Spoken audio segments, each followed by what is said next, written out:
Coming up this evening, live from New York City, Apple unveils its long-awaited iPhone 14. We take a look at what's new with the phone. A judge allows Elon Musk to use a whistleblower's claims in his case against Twitter, but a Twitter lawyer says Musk has a different reason for trying to drop the deal. European families may have to pay $2 trillion more for their electricity bills. How exactly did they get into this position? We have that and much more coming up on NTD Business. It's great to have you with us. Paul Graney here for NTD Business. Apple's unveiled its long-awaited iPhone 14, although the more exciting features went into the iPhone 14 Pro lineup. The most noticeable new feature is on the display. The notch is being replaced by a pill-shaped cutout. Is the first major display redesign for the iPhone since 2017. Another major feature is that the iPhone 14 Pro and 14 Pro Max will have an always-on display. Camera got an upgrade too. It'll take photos with way higher detail. It's now a 48 megapixel sensor compared to the 12 megapixel camera on the iPhone 13. Inside the iPhone 14 Pro model is Apple's A16 Bionic chip. The chip is a 4-nanometer process, basically translates to better power efficiency. And another impressive feature is the ability for the phone to connect with satellites whenever your cell or Wi-Fi service isn't available, although this is only for emergency situations. There's also a new feature that may put off some users in the United States. The new phones won't let you use physical SIM cards anymore. iPhone 14s are ditching the SIM card tray. That means you can only use eSIMs. iPhone 14 Pro will start at $999. The iPhone 14 Pro Max starts at $1,099. Pre-orders start Friday. And a judge today allowed Elon Musk to add a whistleblower complaint to its Twitter countersuit. Musk is trying to get out of buying Twitter. The company sued him to try to force him to complete the deal. Last month, the Twitter whistleblower said the company misled regulators about spam accounts and data security. Musk's legal team said they want more time to investigate the allegations. But the judge won't delay the trial, saying it could harm Twitter. On Tuesday, Twitter's lawyers suggested Musk changed his mind because of the deal because of the conflict in Ukraine. The lawyer read a message Musk sent to a banker in May. It read, quote, "It won't make sense to buy Twitter if we're heading into World War III. Contract allows Musk to walk away under certain conditions, but war doesn't seem to be one of them. And a judge is ordering top Biden officials to hand over the records related to big tech censorship, some including Dr. Anthony Fauci and the White House press secretary. They've resisted, though. NTD's Jessica Beatty has more on the lawsuit. A Trump-appointed judge Tuesday ordered the government to quickly produce documents after it was sued by the Attorneys General of Louisiana and Missouri in conjunction with the New Civil Liberties Alliance, or NCLA. The NCLA is representing plaintiffs who were censored on social media for disagreeing with the White House's COVID-19 policy. Two of the plaintiffs are world-renowned epidemiologists. The initial tranche of discovery was released a week ago. It revealed that more than 50 government officials applied pressure to social media companies to censor users. But some officials refused to answer questions, including Dr. Fauci and White House Press Secretary Karine Jean-Pierre. The government claimed they should not have to answer all questions or provide records, saying the documents are not relevant to plaintiffs' claims. But the judge Tuesday said they need to comply. He said Dr. Fauci's communications would be relevant to plaintiffs' allegations of suppression of speech related to the COVID-19 lab leak theory and efficiency of masks and COVID-19 lockdowns. The judge said Jean-Pierre's communications as White House press secretary, along with her predecessor's communications, would be relevant to all examples. That includes suppression of the Hunter Biden laptop story ahead of the 2020 election. As for Fauci, he also has to answer questions regarding his role as director of the National Institute of Allergy and Infectious Diseases. NCLA lawyer Janine Eunice, who's representing some of the plaintiffs, said they know from the previous round of discovery that censorship efforts came from the very top. Dr. Fauci and Jean-Pierre have 21 days to answer questions and hand over records. Jessica Beatty, NTD News. And a North Carolina senator avoided nearly $90,000 in stock losses at the beginning of the COVID-19 pandemic. A 2020 search warrant affidavit revealed Richard Burr, senator, sold off $87,000 in stocks. Investigators said in the warrant that because of his position in Congress, the North Carolina Republican knew about the threat of COVID-19 in February before public concern of severe economic impacts from the pandemic had escalated. The Justice Department launched an insider trading investigation into Burr, which eventually concluded without criminal charges. And many are in a rush to replace gas vehicles with electric vehicles, but are there adequate supplies of a material that's critical for EV production? NTD Sean Marshall takes a look. Is cutting the sale of gas-powered vehicles 50% by 2030 possible? There might not be enough lithium available to meet electrical vehicle goals. Yes, we'll eventually have enough, but not by that time, said Keith Phillips, CEO of Piedmont Lithium. There's going to be a real crunch to get the material. We don't have enough in the world to turn that much lithium production in the world by 2035. That's what he said in an interview with Yahoo Finance. I spoke with John Ryan, CEO of Gold Express Mines. He says we can probably get through the next 10 years. The big open question is whether the Thacker Pass mine in Nevada gets approved. It's got a record of decision from the Bureau of Land Management, and there are some lawsuits surrounding it at the moment. But if it can proceed to construction, it's slated to produce 80,000 metric tons of lithium carbonate a year, which for 40 years. So it's a very solid asset. Ryan thinks one solution is to aggressively build bridges with countries like Argentina, Peru, and Bolivia. It's been very difficult, politically. The economic scene down there is turbulent, and you're not going to get people to invest there without some some assurances that their money is going to be protected.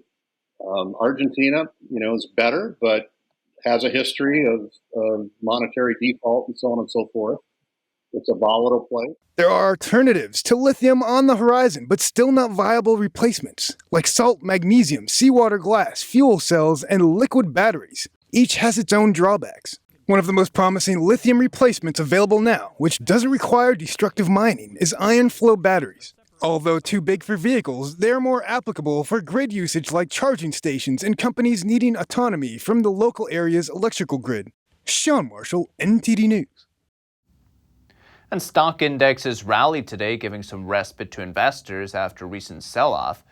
The Dow added 436 points, 1 4/10%. S&P 500 rose 72 points, 1 8/10%. And the Nasdaq gained 247 points, 2 1/10%. And the new British Prime Minister Liz Truss said today she's not going to impose a windfall tax on energy producers. People in the UK are facing soaring energy bills, and one proposal being considered is to tax energy companies' profits to help pay for that. Making her debut in Parliament today, Truss said she will help people in the UK with their energy bills, but not by taxing big businesses. She went head-to-head with Labour Party leader Keir Starmer. The money's got to come from somewhere. And she knows that every single pound in excess profits she chooses not to tax is an extra pound on borrowing that working people will be forced to pay back for decades to come. More borrowing than is needed. That's the true cost of her choice to protect oil and gas profits, isn't it? Mr. Speaker, the reality is that this country will not be able to tax its way to growth. The way we will grow our economy is by attracting investment, keeping taxes low, delivering the reforms to build projects quicker. That is the way that we will create jobs and opportunities across our country. Some say Truss may instead choose to freeze energy bills, which could cost the government over $100 billion. Truss is expected to announce her plan tomorrow. Electricity bills in European homes could surge by $2 trillion next year, according to a Goldman Sachs analysis. By next year, everyday Europeans could be paying around $500 a month for their electricity. Compare that to America, where on average we pay $117 a month. The state with the highest average was Hawaii at $162, still well below the United Kingdom. And the analysis doesn't take into consideration the Nord Stream 1 pipeline shutting down. Russia has shut it down. Last year, 14% of Europe's total gas consumption came from the Nord Stream 1. So Europe obviously highly dependent on Russia's natural gas. Over a fifth of Europe's energy comes from gas, which powers people's homes, factories, towns, and cities. And Russia provided a massive 40% of it back in 2021. This gives Russia a lot of leverage over Europe as the country continues its invasion of Ukraine. So how did Europe put itself into this vulnerable position? Why are they relying on Vladimir Putin, who's been accused of assassinating and jailing political opponents, bombing parts of his own country to gain political power, and obviously invading neighboring countries? One major factor is the push for renewable energy, namely solar and wind. European leaders believe strongly that man-made greenhouse gas emissions are warming the planet in a way that would be terrible for life on Earth, and a lot of those emissions come from fossil fuels. Fossil fuels like oil, coal, natural gas are very reliable, though. Solar and wind energy are not. You can't get power when the wind isn't blowing, the sun isn't shining. It's also very hard to store that kind of energy, especially on a large scale. So, cutting down on fossil fuels and building up this, at the moment, unreliable energy source has made the EU dependent on imports. And Russia's natural gas is both the cheapest and the most plentiful. In some locations, it's the only affordable import, and despite the problems with renewables, leaders are doubling down on green energy. Last week, Ursula von der Leyen, President of the European Commission, said she wants renewables to generate 45% of Europe's energy by 2030. Right now, it's 17%. And Putin's war in Ukraine isn't the only reason Europe's energy is expensive. It was already expensive to begin with. Daniel Lacaille manages over $6 billion at the Truss's hedge fund, Energy Expert. He's also heavily engaged in the energy sector. Lacaille says another reason energy prices are so high is government intervention. In an Epoch Times op-ed, he says that in Germany, only 24% of a household's bill are supplier costs, 24%. The rest are costs imposed by the government.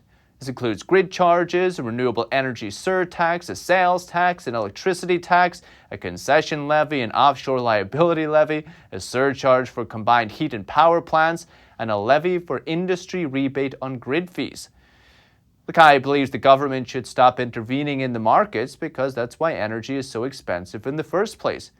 He says many of these taxes and regulated costs have absolutely nothing to do with energy consumption. European governments believe very strongly in intervention, though. As the cold winter comes, they're considering natural gas price caps. This is a demand and supply chart. The line sloping downward represents demand. The line sloping upwards represents supply. Quantity of natural gas on the x-axis and prices on the y-axis. In the center, where the demand and supply lines intersect, we have the equilibrium price and equilibrium supply.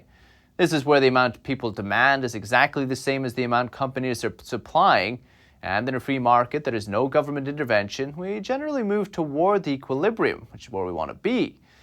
But this is what happens when governments impose a price cap. In the chart, the price cap is below the equilibrium price, which means if you look at where the red line touches the supply and demand curves, there'll be less gas supply and more gas demand. In other words, shortages. Russia's VTB has become the first Russian bank to launch money transfers to China in Yuan without using the SWIFT system. SWIFT, of course, is the international messaging system that underpins financial transactions globally. In response to Russia's invasion, Western authorities have removed major Russian banks from SWIFT. That means lenders are effectively cut off from the global financial system. But VTB's CEO said the launch of the Yuan transfer system will simplify things for Russians and their Chinese partners. He said it'll also increase the yuan's popularity in Russia.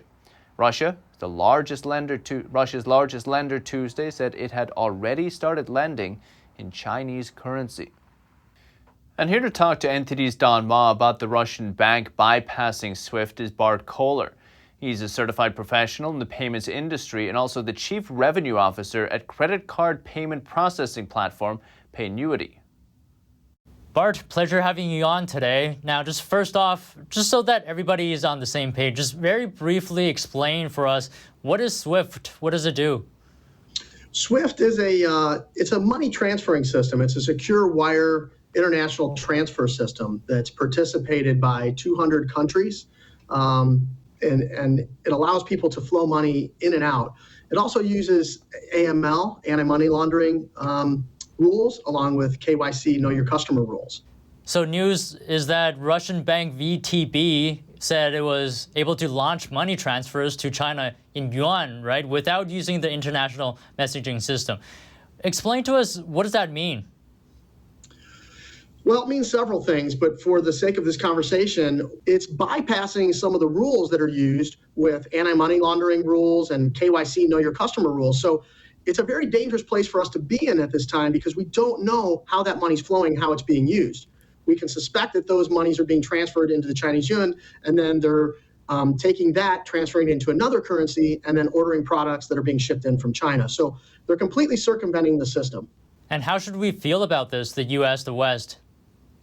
Well, I think, like I said, it's a very dangerous spot for us to be in because it takes our eyes out of scope of what's happening in those areas when it's very important for us from an international standpoint to understand and prevent crime and money laundering and these types of activities by using the SWIFT system. So by creating these workarounds, we're kind of in the dark. Not only are we not seeing any profits from these transactions in the West, it makes the dollar and the euro a little bit more insignificant in these areas. And that's a dangerous place for us to tread because as China gains a lot of control over the economy and partnering with these state-owned Russian banks, it's something that it's a place where we really don't want to be for the fact of security and the fact of profits. Now, you mentioned that it keeps us in the dark. How can Russia take advantage of this? Give us maybe a practical example. Practical example would be where they have the benefits are for the Russians in the fact that their individuals and Russian companies can continue to familiarize themselves with these other foreign systems. And as they facilitate these transactions, we're in the dark, we don't see them. And then the goods and purchases and the financial transactions that are taking place have no oversight. And without oversight, we don't know what exactly is happening and how they're going to be used. And so that puts us in a dangerous spot in the West.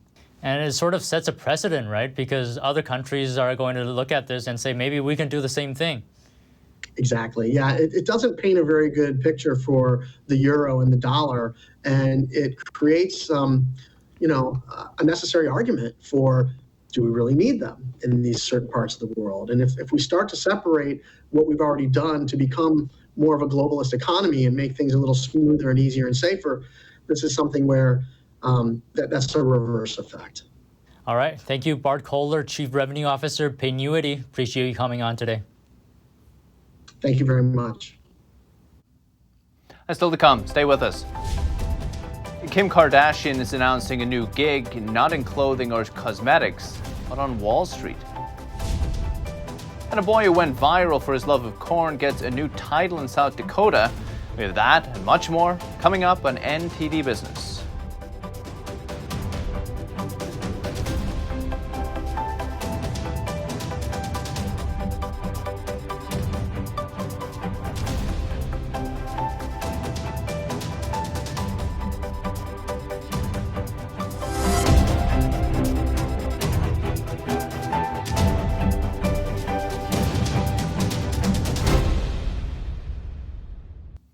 Welcome back.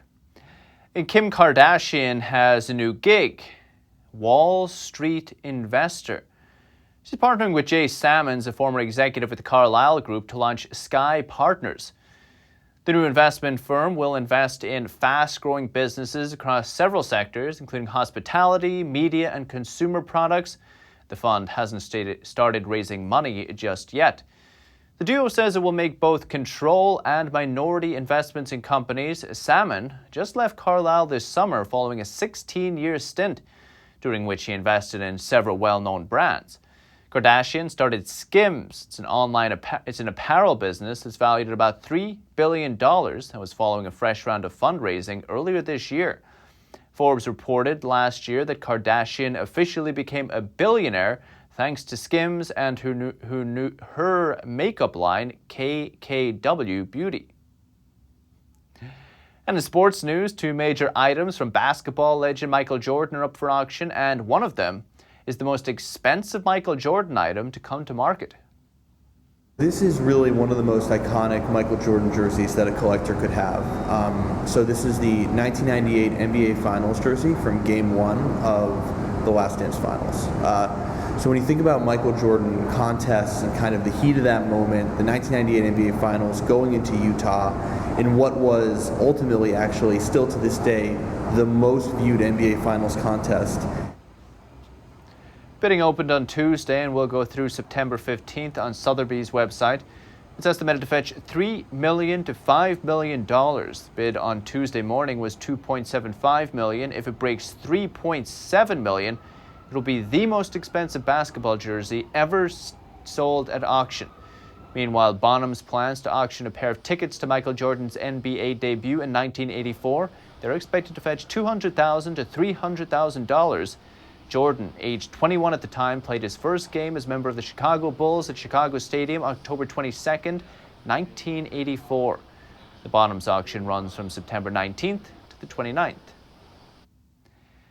And the man who once ran the Kohler plumbing empire died Saturday. Herb Kohler Jr. was 83 years old. He was the third-generation Kohler to helm the company and served as CEO for 43 years. He's best known for bringing new designs and color choices to his company's fixtures. You've heard of the Bold Look of Kohler campaign that created that.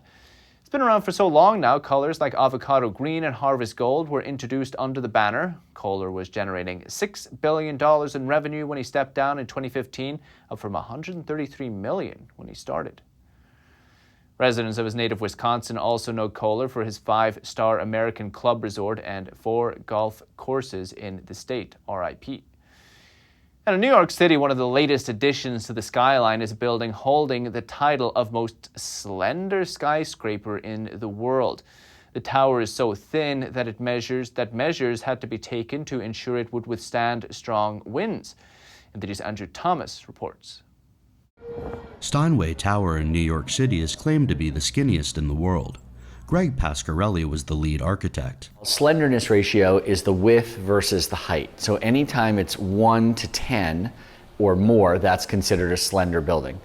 1 to 15 or more is considered exotic and really difficult to do. The 60 apartments in the tower range from $18 million to $66 million and offer 360-degree views of the city. This is the most slender of any of those designs, and it looks miraculous, really, in the thinness of its proportions, which almost defy logic. The skyscraper is more susceptible to natural elements, including wind. When the wind is up, the apartments at the top of the building move a few feet. All tall buildings will sway in the wind. Different amounts depending on their height and their stiffness, but wind is the force that buildings react to. About 200 rock anchors descend into the underlying bedrock to provide a deep foundation. The facade was made of glass, textured terracotta, and bronze to slow down the acceleration of the building. The second way we slow it down is by putting this large damper, tuned mass damper at the top. That's 800 tons. It's made of solid steel that are plates that are put together, and it's tuned so that when the building wants to move in one direction, the counterbalance moves in the other to slow it down. Steinway Tower is located just south of Central Park, along a stretch of Manhattan's 57th Street known as Billionaire's Row. At 1,428 feet, the building is the second tallest residential tower in the Western Hemisphere, second to the nearby Central Park Tower at 1,550 feet. The world's tallest tower is Dubai's Burj Khalifa, which stands at 2,717 feet. Andrew Thomas, NTD News. And South Dakota Governor Kristi Noem has signed an executive proclamation naming a 7-year-old boy at the state's Corn-Bassador. Tariq, or the Corn Kid as he's become known, became a viral video sensation for clips in which he enthusiastically declares his love of corn. Over the weekend, he accepted an invite to South Dakota's Corn Palace. As Tariq's fame grows, he's even catching the attention of celebrities, including Martha Stewart and Kevin Bacon. Fast food chains also taking notice. Last month, Chipotle posted a promotional video featuring Tariq on social media. This is the latest in the NTD Business team and myself, Paul Graney. Can't follow me on Twitter, though, if you're there, And if you have any news, tips, or feedback for the show, you can email us at business@ntd.com. We'd love to hear from you. That's all for today. Thank you for watching. We'll see you tomorrow.